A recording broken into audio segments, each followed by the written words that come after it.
Kitakubu. Hey everyone, KitaSean here, so welcome back to another Fate Grand Order video. So a little bit of a surprise update from FGOJP here. I was expecting this update to happen sometime Wednesday Japan time, if not earliest Tuesday Japan time, but Monday Japan time they decided to update this. But yeah, a little bit of surprise update here, but I did expect something like this to happen for this event. But here we are. We have a new gacha rate up currently going on. This is actually bringing in older servants. So we have the 2018 to 2020 swimsuit servant pickup summon going on. Here are the lineups of servants that are going to be in these rate ups. So of course the big stars from this lineup are Kiara, BB, and Ruler Toria. Of course, we have the 4 stars. There are a couple 4-star servants that are pretty good, really interesting. Personally, I don't have Tomoe, so I kind of want to roll for Tomoe in a way, but at the same time, I kind of want to save my Saint Quartz for the upcoming banner. But yeah, we have these servants rate up right now. But or not right now, not all of them right now, but as you can see, this is the calendar. So Ruler Toria is going to be up, and then Kiara, and then BB, and then as you can see, they will, disappear as the days go by. So make sure to remember exactly when the rate up you want to roll is going to be up. If not, then of course you can go ahead and just save your Saint Quartz, but this is the calendar here. So yeah, these servants will be rate up during this time period. And what's also really cool is that, let me scroll down all the way here.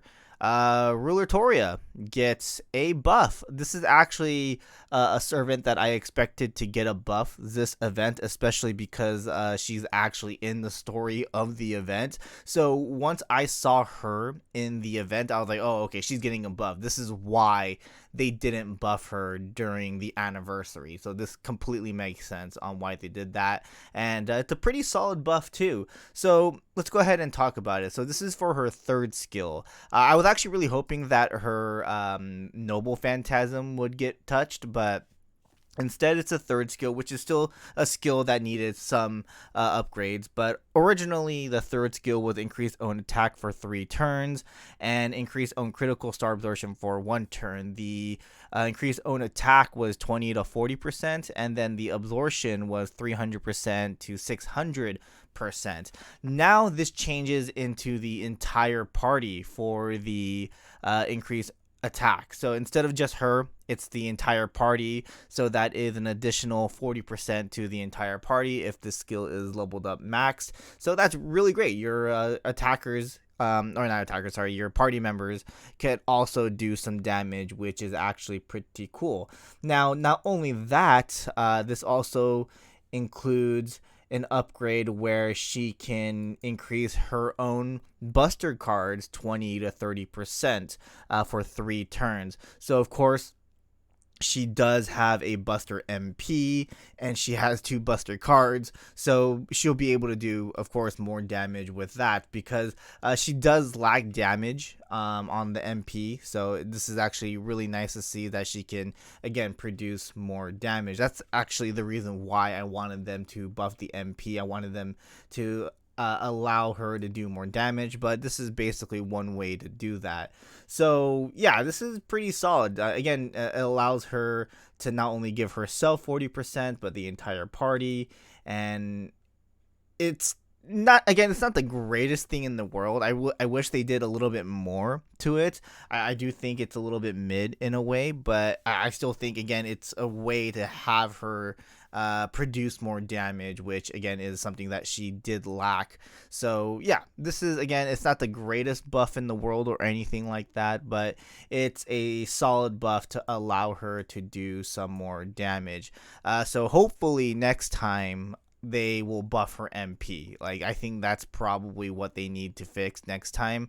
I mean, of course, they did buff her 2nd skill before, which was a while back, and I think it's actually a solid buff for her 2nd skill because they allowed her to increase party's critical damage for 3 turns, increase party's MP generation rate for 3 turns. So yeah, in a way, she is that servant that does kind of like benefit herself, but she now is kind of leading towards as a support role, right? So that's actually really cool to see, and yeah, hopefully in the future they can do something about that MP, because that's something that really needs some fix in there. But overall, I think this is, an okay buff. Again, it's nothing too amazing, but it's still something to allow her to do some stuff.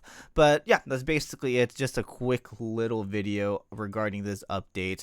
I'm slowly going through the summer event right now, and I'm enjoying it a lot. I'm actually enjoying it quite a lot. Story is really fun, and yeah, I'm just very excited to see what else they are gonna be doing in this event. I kind of wish they kind of buffed the other servants too. Like, if they're gonna, put these servants right up, it would have been kind of nice to see like Kiara get a buff, maybe even BB get a buff. I was kind of hoping for, Tomoe to get a buff. Actually, when I saw her on this list here, I was like, oh. Who's gonna get a buff? I knew for sure Bunnytoria was getting a buff. I just didn't know they were gonna do it this early in this event, because again, this event is going for 2 months, right? So yeah, this is actually a little bit surprised that they buffed her this quickly. But again, I did expect her to get a buff this event once I saw her in the story event. But yeah, that's basically going to be about it. Let me know in the comment section below what you guys think about this buff. Again, I don't think it's the greatest buff in the world, but I do think it's nice to have her support the party and at least do more damage with her buster cards. So yeah, that's going to be about it. Thanks for watching. Hope you guys enjoyed. I'll see you guys in the next one. Laters.